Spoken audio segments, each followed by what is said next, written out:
dengan Hai, Nadia Lestari di sini.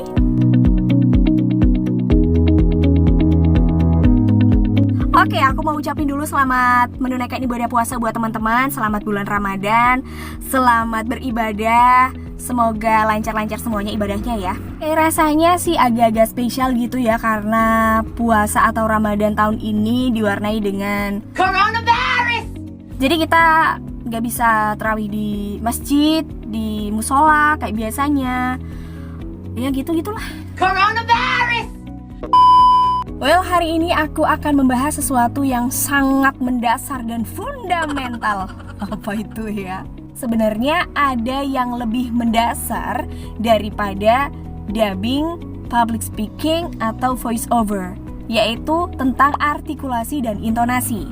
Nah, jadi di video kali ini aku akan membahas tips gimana sih melatih artikulasi dan intonasi. Nanti aku akan jelasin dulu apa perbedaan dari artikulasi dan intonasi itu sendiri. Sebelum kita bahas, jangan lupa untuk klik like and subscribe dulu, terus hit the notification bell-nya. Terus jangan lupa juga share, barangkali video yang aku bikin ini bisa berguna buat bangsa dan negara. Aku jelasin dulu apa sih perbedaan dari artikulasi dan intonasi. Kalau artikulasi itu adalah kejelasan kita untuk melafalkan setiap kata. Teman-teman pasti pernah dengar dong, kayak pengisi suara atau pembaca berita atau penyiar radio mungkin ya, yang ngomongnya kadang itu suka beribet atau kayak kumur-kumur atau gak jelas sih dia ngomong apa. Nah, itu berarti dia punya artikulasi yang kurang baik.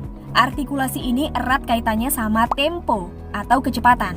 Kalau kita berbicaranya gak kecepatan atau temponya sedang atau lambat, biasanya kita akan punya artikulasi yang baik. Kita nggak beribet, nggak salah, dan jelas pengucapannya. Sebaliknya, kalau kita ngomong dengan tempo cepat, biasanya ya kebanyakan akan beribet dan bikin artikulasi kita nggak jelas. Orang yang mendengarkan juga mungkin, ngomong apa sih nih? Nah, makanya teman-teman, kadang untuk membuat artikulasi yang baik, kita ngomongnya jangan kecepatan juga. Walaupun kita ngomong cepat juga bisa dengan artikulasi yang baik, tapi harus terbiasa dulu ya. Oke, ada beberapa cara yang bisa teman-teman coba untuk melatih artikulasi. Latihan vokal. Latihan vokal di sini bukan seperti itu ya, tapi melatih vokal kita dengan menyebutkan huruf-huruf vokal A, I, U, E, O dengan suara lantang, tegas, dan lugas. Aku kasih contoh. A, I, U, E, O. A, I, U, E, O. Ini biasanya dilakukan juga ketika pemanasan, mungkin sebelum MC atau sebelum siaran. Bisa diulangi mungkin 5 kali atau lebih untuk melatih artikulasi kita.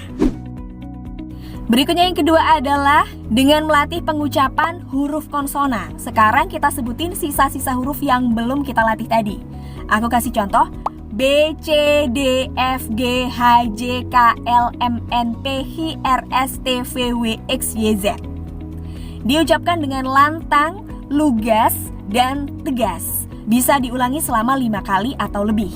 Itu akan membuat rahang kita terbiasa mengucapkan huruf-huruf itu. Ini biasanya dilakukan ketika mau naik panggung juga ya. Senam muka atau senam mulut. Mirip dengan A, I, U, E, O dan B, C, D, G tadi, tapi ini hanya menggerak-gerakkan rahang aja, seperti ini. Terus ke samping, kiri, dan kanan. Nah, kayak gitulah intinya, pokoknya kita menggerakkan mulut dan rahang kita. Berikutnya adalah membaca. Nah, banyak-banyak membaca ini akan sangat-sangat melatih artikulasi kita, teman-teman. Jadi kita bisa ambil bacaan apapun, silakan dibaca. Ini aku ada satu buku. Jadi kita akan coba melatih dengan cara membaca seperti biasa dengan suara keras, lantang, lugas, dan tegas. Jadi, kenapa Indonesia masih mengimpor bahan baku obat? Ini bukan karena ahli-ahli farmasi dan kimia kita bodoh-bodoh, tapi karena pasar Indonesia sudah kepalang basa dikuasai para pebisnis. Coba aja teman-teman kalian temukan satu paragraf, kita baca berulang-ulang dengan suara tegas, lugas, dan keras sampai tidak ada yang beribet, tidak ada yang salah. Next, teman-teman bisa juga melatihnya dengan tongue twister, yaitu melatih menggunakan kata-kata susah yang biasanya bikin beribet, tapi itu gunanya untuk melatih artikulasi kita. Contohnya, kemana, kenapa, mengapa. Kemana, kenapa, mengapa. Kenapa, kan salah. Oke, itu tadi untuk melatih artikulasi. Sekarang aku jelasin tentang intonasi. Intonasi adalah nada ketika kita membaca skrip. Jadi nada naik turun yang berhubungan juga dengan pemenggalan kata, dengan penekanan kata juga. Dan cara melatih intonasi kalau bagiku ya cuma satu, membaca. Banyak-banyak membaca. Biasanya ketika kita disodorin skrip, pertama kita harus membacanya secara skimming dulu atau membaca cepat, yang gunanya adalah untuk tahu ini di mana harus dikasih penekanan, di mana harus dikasih jeda. Kita coba ambil satu bacaan. Pertama kita baca secara skimming dulu untuk tahu kita harus ngasih penekanan di mana. Masih dalam bentuk biji, kakao asal Blitar terbang antara lain ke Malaysia, Singapura dan Tiongkok.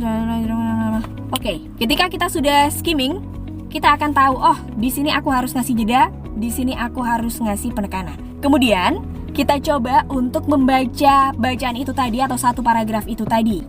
Bacanya nggak hanya sekali dua kali, tapi berulang-ulang dengan nada yang berbeda-beda. Jadi pakai intonasi yang aneh-aneh yang nggak pernah kamu dengar, nggak apa-apa teman-teman. Ini aku coba ya intonasi pertama. Masih dalam bentuk biji, kakao asal Blitar terbang antara lain ke Malaysia, Singapura dan Tiongkok. Di sana biji kakao diolah menjadi bahan baku beragam jenis coklat sesuai pesanan pabrikan di Eropa dan Amerika. Yang kedua, masih dalam bentuk biji, kakao asal Blitar terbang antara lain ke Malaysia, Singapura dan Tiongkok. Di sana biji kakao diolah menjadi bahan baku beragam jenis coklat sesuai pesanan pabrikan di Eropa dan Amerika. Kita coba yang ketiga.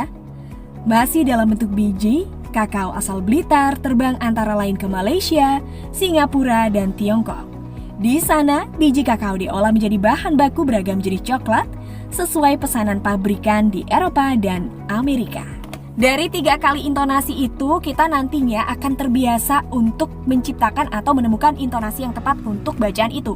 Intinya sih, dengan kita membiasakan membaca dengan suara lantang dan dikasih intonasi seperti itu, kita nggak akan kebingungan lagi ketika kita dikasih skrip. Kita nggak perlu baca lama-lama, kita baca skimming sebentar, habis itu kita langsung bisa untuk take VO atau dubbing, karena kita sudah tahu ini bakal seperti apa, mau dibawa kemana. Oke, semoga videoku tadi bisa membantu teman-teman untuk improve your public speaking skill. Thank you for watching, thank you for subscribing. I'll see you next time and bye!